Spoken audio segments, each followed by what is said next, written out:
All right, diving right in today. We've got a really interesting one from a listener, and I think it's something a lot of people think about, but maybe don't talk about that much. Definitely. It's a Reddit post, actually. Oh, yeah. Yeah. The title's pretty attention-grabbing, too. It's Men. Do Attractive Women Intimidate You? Hmm. And get this, over 8,700 upvotes. Wow. Yeah, I think I saw that one. Yeah, and almost 6,000 downvotes, too. So clearly it's hitting a nerve. It is. It really is. And with over 1,000 comments, we're going to have a lot to unpack here. Absolutely. And all different perspectives, too, I'd imagine. That's what makes this so fascinating. You're absolutely right. We're getting a glimpse into the minds of so many different men and how they view approaching or not approaching women they find attractive. I'm really curious to see what common threads emerge, Yeah, for sure. And what's kind of ironic is that the woman who posted this, she's actually the one who feels intimidated. Yeah. Her friends tell her she comes across as intimidating, which isn't her intention at all. Oh, wow. Yeah, so she turned to Reddit, specifically to the men of Reddit, to kind of figure out what it is that might make them hesitate to approach her. Huh. Well, I guess that's one way to get some honest feedback. Right. And the responses, they're all over the place, but there are definitely some recurring themes. Like the top comment, it kind of lays out these 5 assumptions that men often make about attractive women. Okay, I'm listening. All right. So assumption number 1, attractive women are constantly being hit on. Makes sense, right? Right. 2, they don't want to be approached. Hmm.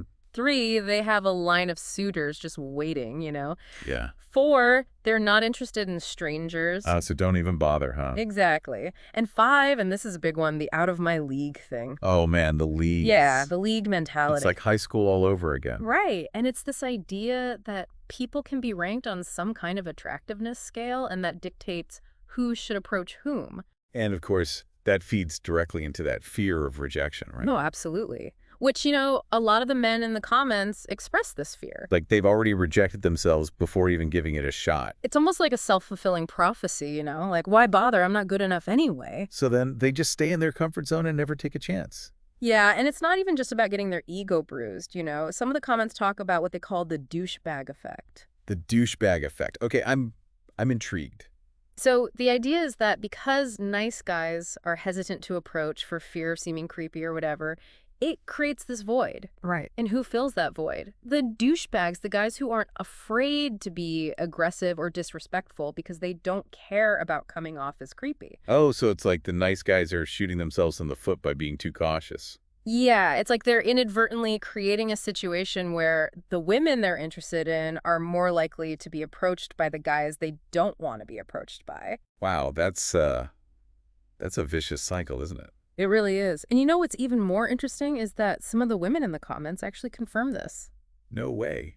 They're saying they experienced this douchebag effect firsthand. Yeah. They're saying they're tired of being hit on by guys who are just looking for a hookup or who make them feel uncomfortable, and that the guys who they might actually want to talk to are too afraid to approach. Oh, so they're stuck in this no-win situation. It's frustrating for everyone involved. Yeah, I can imagine. And it seems like there's no easy answer either. Not really. I mean, some women suggest that they should just start making the first move more often to kind of flip the script. Okay, but that comes with its own set of challenges, right? Of course. I mean, there are safety concerns, societal expectations, and even just the fear of misreading signals. Yeah, it's not as simple as just saying, go for it, ladies. Definitely not. Speaking of misreading signals, you know what this whole conversation reminds me of? What's that? That episode of King of the Hill where they try to figure out why Boomhauer is so successful with women. Oh, yeah, yeah. And it turns out his secret is that he hits on every attractive woman he sees, regardless of whether he thinks he has a chance. Right. It's a numbers game for him. Exactly. His success rate might be low, but with enough attempts. Well, it's a funny example, but it actually illustrates a really important point. Persistence can work, but there's definitely a fine line between confidence and just being a creep. Right, and I think that's where communication becomes so important. Absolutely. But before we get into that, I have to share this one comment from a casino dealer. It was just too good not to mention. A casino dealer. Okay. Lay it on me. So he says he actually dreads having attractive women at his table. Why? Because they're bad luck. Not exactly. It's because they attract all these guys who are trying to impress them. Oh, I see. And these guys, they're so focused on showing off that they make terrible bets and tip poorly. So he ends up losing money because of it.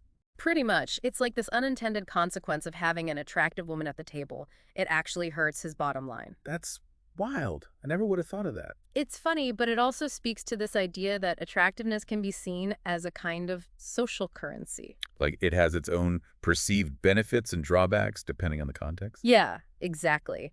But I think it's time we hear from some of the women in the comments about their experiences. They have a lot of valuable insights to share. Totally.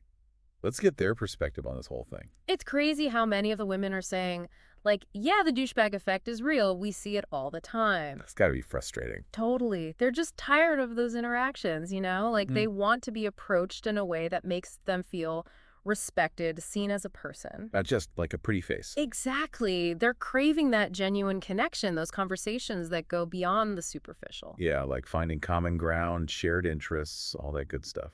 Absolutely. But the question is, how do we get there? Like, is it on women to be more assertive and make the first move more often? Or do men need to step up and be more mindful in their approach? I feel like it's got to be a two-way street, right? Yeah, for sure. It's a complex issue. I mean, some of the women in the comments are all for taking the initiative, Yeah, like yeah. flipping the script and approaching the guys they're interested in. That's definitely one way to shake things up. Right.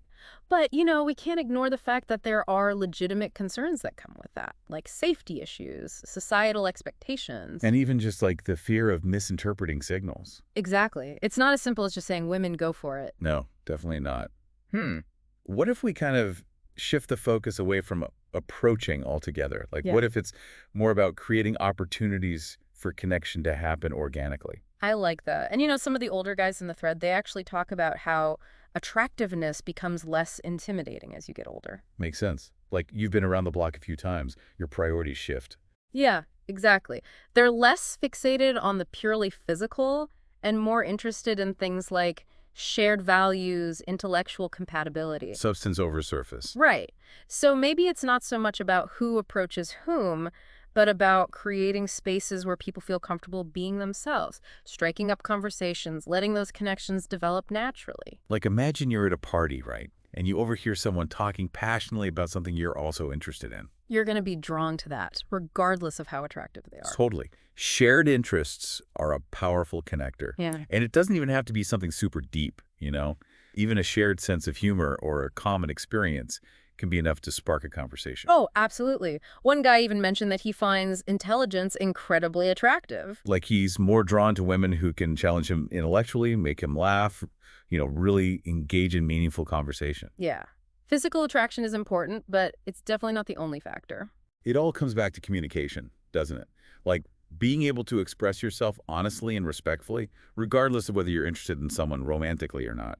It's funny, a lot of the commenters, both men and women, they talk about how much anxiety and miscommunication could be avoided if we were all just a bit more direct. Like instead of playing games or dropping hints, just say what you mean. Yeah, like, hey, I find you interesting. Would you like to grab coffee sometime? Or, I've enjoyed this conversation, but I'm not really feeling a romantic spark. It seems so simple, right? But I guess it can be really hard to put yourself out there like that. It definitely takes courage, but the rewards can be so worth it. I mean, think about it. Clear communication fosters trust and respect, whether you're talking about romantic relationships, friendships, even professional interactions. It's about building authentic connections, whatever form they may take. I love that. Okay, so if we were to kind of sum up all this wisdom from the Reddit sphere, what are the key takeaways here? Well, first of all, I think we have to acknowledge that attraction is a complex thing. Yeah, it's not just about looks. Definitely not. It's influenced by personality, shared values, the social context, all sorts of factors. And second, let's ditch that whole league mentality. No, please. It's so limiting. It's like, why are we putting ourselves in these boxes? Connection can happen anywhere, between anyone. Right. And finally, let's embrace the power of honest and respectful communication. It might feel awkward at first, but it's the key to building those genuine connections that we all crave. Whether we're talking about romantic relationships or just meaningful relationships in general.